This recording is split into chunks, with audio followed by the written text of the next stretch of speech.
Hi എല്ലാവർക്കും ഒരു പുതിയൊരു കിഡിൽ എപ്പിസോഡിലേക്ക് എല്ലാവർക്കും സ്വാഗതം.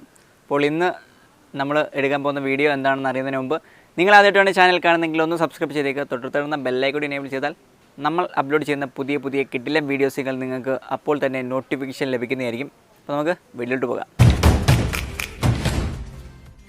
ഇപ്പോൾ എല്ലാവർക്കും പുതിയൊരു വീഡിയോയിലോട്ട് സ്വാഗതം. ഇന്ന് നമ്മൾ എടുക്കാൻ പോകുന്ന ഒരു ഫോട്ടോയാണ്, ഒരു സ്റ്റിക്കർ ഫോട്ടോഗ്രാഫിയാണ് ഇന്ന് നമ്മൾ പരിചയപ്പെടുത്താൻ പോകുന്നത്. നേരത്തെ നമ്മൾ ചെയ്തിട്ടുള്ളതാണ്. അപ്പോൾ അതിൻ്റെ ഒരു വെറൈറ്റി ഐറ്റമാണ് നമ്മളിന്ന് ചെയ്യാൻ പോകുന്നത്. ഇപ്പോൾ ഫോട്ടോ ഏതാണെന്ന് നോക്കിയാലോ. ഇതാണ് നമ്മുടെ ഫോട്ടോ. അപ്പോൾ ഈ ഫോട്ടോ എടുക്കാൻ വേണ്ടി നമ്മൾ ആദ്യമേ നമുക്ക് ബാക്ക്ഗ്രൗണ്ട് വേണം. നമുക്ക് ഇതിനകത്ത് കണ്ടില്ലേ, നല്ല പച്ചപ്പൊക്കെയുള്ള ഒരു ബാക്ക്ഗ്രൗണ്ട് നമുക്ക് കണ്ടുപിടിക്കാം. ഓക്കെ, അതാണ് ഫസ്റ്റ് സ്റ്റെപ്പ്.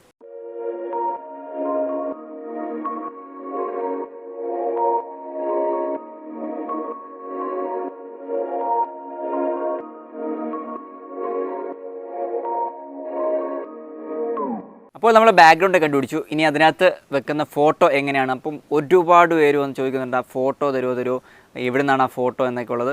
ഇപ്പോൾ ഞാൻ പറഞ്ഞുതരാം. നേരെ ഗൂഗിളിൽ കയറുക. പിന്നെ ഷട്ടർ സ്റ്റോക്കിൻ്റെ നമ്മുടെ ഷട്ടർ സ്റ്റോക്ക് എന്ന് പറയുന്ന ഒരു വെബ്സൈറ്റ് ഉണ്ട്. ഓക്കെ, അത് ഒരു പെയ്ഡ് വെബ്സൈറ്റാണ്. ഓക്കെ, എന്നാലും നിങ്ങൾ ജസ്റ്റ് അതിനകത്ത് കയറിയതിന് ശേഷം വെക്റ്റർ ഇമേജ് ലൈൻ എന്നൊക്കെ അടിച്ചു കൊടുക്കുന്ന സമയത്ത് നിങ്ങൾക്ക് കാർട്ടൂൺ വെക്റ്റർ ഇമേജ് എന്നൊക്കെ പറഞ്ഞ് അടിച്ചു കൊടുത്താൽ നിങ്ങൾക്ക് എന്ത് മാൻ കാർട്ടൂൺ വെക്റ്റർ ഇമേജ് എന്നൊക്കെ അടിച്ചു കൊടുത്താൽ നിങ്ങൾക്ക് വരുന്നതായിരിക്കും. അതിൻ്റെ കൂടെ നിങ്ങൾക്ക് എന്ത് ബേസ്ഡ് ആണ് എന്നുകൂടി, ചിലപ്പം ടി വിയുടെ ആണെങ്കിൽ വാച്ചിങ് ടി വി മാൻ കാർട്ടൂൺ എന്നൊക്കെ പറഞ്ഞുകൊണ്ട് അടിച്ചു കൊടുത്താൽ നിങ്ങൾക്ക് വരുന്നതായിരിക്കും. ഓക്കെ, അപ്പോൾ നിങ്ങൾക്ക് അതിൻ്റെ ഡൗട്ട് മാറിയെന്ന് വിചാരിക്കുന്നു. അങ്ങനെ നമ്മൾ ആ ഫോട്ടോ ജസ്റ്റ് ഡൗൺലോഡ് ചെയ്തെടുത്തിട്ടുണ്ട്. ഇനി നമുക്ക് ഇതിനകത്ത് എഡിറ്റിംഗ് എങ്ങനെയാണെന്ന് നോക്കാം. എഡിറ്റിങ്ങിനായിട്ട് നമ്മൾ ഉപയോഗിക്കുന്ന ആപ്ലിക്കേഷൻ എന്ന് പറയുന്നത് പിക്സാർട്ടാണ്. നമ്മൾ നേരത്തെ പിക്സാർട്ടിനകത്ത് കയറി ബ്ലെൻഡ് ചെയ്യാതെ നേരത്തെ നമ്മൾ ചെയ്യുന്നതെന്ന് പറഞ്ഞാൽ നമുക്ക് വൈറ്റ്, കാരണം നമ്മൾ എടുക്കുന്ന ഒരു പിക്ചർ എന്ന് പറഞ്ഞാൽ ബ്ലാക്ക് ആയിരിക്കും. അത് നമുക്ക് വൈറ്റ് ആക്കണമെങ്കിൽ നേരെ നമ്മൾ ഇറേസ് ചെയ്യുന്നു. ആദ്യമേ ബാക്ക്ഗ്രൗണ്ട് ഇറേസ് ചെയ്യുന്നു. അതിനുശേഷം നമ്മൾ നേരത്തെ വീഡിയോയ്ക്കകത്ത് പറഞ്ഞിട്ടുണ്ടായിരുന്നു. അപ്പം അതാരും കണ്ടിട്ടില്ലെങ്കിൽ നേരത്തെ ഒരു വീഡിയോ ഉണ്ട്, അത് ജസ്റ്റ് ഒന്ന് കണ്ടു നോക്കുക. ഓക്കെ, അപ്പോൾ നമ്മൾ ഇതിനകത്ത് അങ്ങനെ ഒന്നും ചെയ്യുന്നില്ല. നേരെ നമ്മൾ നേരെ പിക്സാർട്ടിലോട്ട് കൊണ്ടുപോവുക. അതിനുശേഷം ബ്ലെൻഡ് ചെയ്യുന്നതാണ് കാണിച്ചു തരാം. ഇപ്പോൾ എഡിറ്റിങ്ങിനായിട്ട് നമുക്ക് നമ്മൾ എടുത്ത ഫോട്ടോ നേരെ പിക്സാർട്ടിലോട്ട് ഓപ്പൺ ചെയ്യുന്നു. അതിനുശേഷം താഴെ ആഡ് ഇമേജ് എന്ന് പറഞ്ഞ ഒരു ഓപ്ഷൻ ഉണ്ട്. അതിനകത്ത് ജസ്റ്റ് ക്ലിക്ക് ചെയ്തിട്ട് നമ്മൾ ഡൗൺലോഡ് വെച്ചിരിക്കുന്ന ആ വെക്റ്റർ ഇമേജ് ജസ്റ്റ് അതിനകത്തോട്ട് ആഡ് ചെയ്യുക. അതിനുശേഷം അത് ജസ്റ്റ് ഒന്ന് ക്രോപ്പ് ചെയ്തെടുക്കുക. നമുക്ക് അതിൻ്റെ താഴെ അതിൻ്റെ ഷട്ടർ സ്റ്റോക്കിൻ്റെ ഒരു വാട്ടർമാർക്ക് കാണും. ജസ്റ്റ് അത് വെച്ചൊന്ന് ക്രോപ്പ് ചെയ്തെടുക്കുക. അതിനുശേഷം അന്ന് ജസ്റ്റ് ഫ്ലിപ്പ് ചെയ്യുക. കാരണം നമുക്ക് ഇങ്ങോട്ടുള്ളതല്ല വേണ്ട, നമുക്ക് തിരിച്ചാണ് വേണ്ടത്. അതുകൊണ്ട് ജസ്റ്റ് ഒന്ന് ഫ്ലിപ്പ് ചെയ്യാം.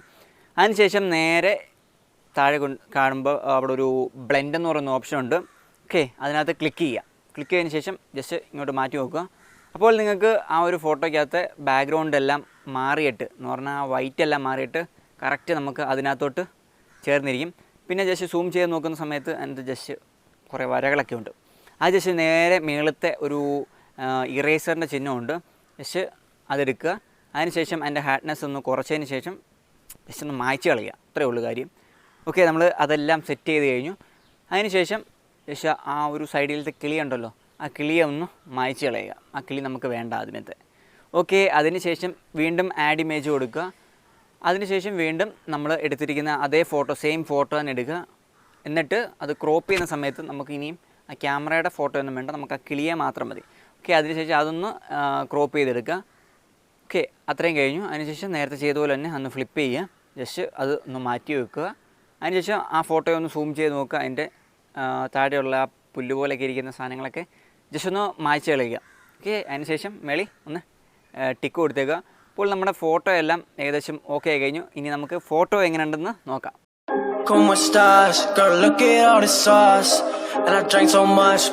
അപ്പോൾ എല്ലാവർക്കും ഈ ഒരു ചെറിയ വീഡിയോ ഇഷ്ടമായെന്ന് വിചാരിക്കുന്നു. ഇഷ്ടമായി ലൈക്ക് ചെയ്യുക, ഷെയർ ചെയ്യുക, കമൻറ്റ് ചെയ്യാം. ഓക്കെ, അടുത്തൊരു കിഡിലൻ വീഡിയോ ആയിട്ട് നമ്മൾ വരുന്നതായിരിക്കും. അപ്പോൾ നമുക്ക് പുതിയൊരു ലൈവൊക്കെ ചെയ്യാൻ ഒരു താല്പര്യമുണ്ട്. അപ്പോൾ ലൈവൊക്കെ വേണമെങ്കിൽ ജസ്റ്റ് ഒന്ന് കമൻറ്റ് ചെയ്യുക. അപ്പോൾ നിങ്ങളുടെ അഭിപ്രായങ്ങളും എല്ലാം ഒന്ന് കമൻറ്റ് ചെയ്യുക. പിന്നെ ഈ ഒരു ഇമേജ് നിങ്ങൾ ജസ്റ്റ് ഒന്ന് സെർച്ച് ചെയ്ത് നോക്കുക. കിട്ടിയില്ലെങ്കിൽ നോക്കട്ടെ, ഞാൻ അതിൻ്റെ ലിങ്ക് താഴെ ഇടാൻ നോക്കാം. വെക്റ്റർ ഇമേജിലോട്ടുള്ള ലിങ്ക് ഞാൻ ഒന്ന് ഷെയർ ചെയ്തേക്കാം. അപ്പോൾ എല്ലാവർക്കും ബൈ.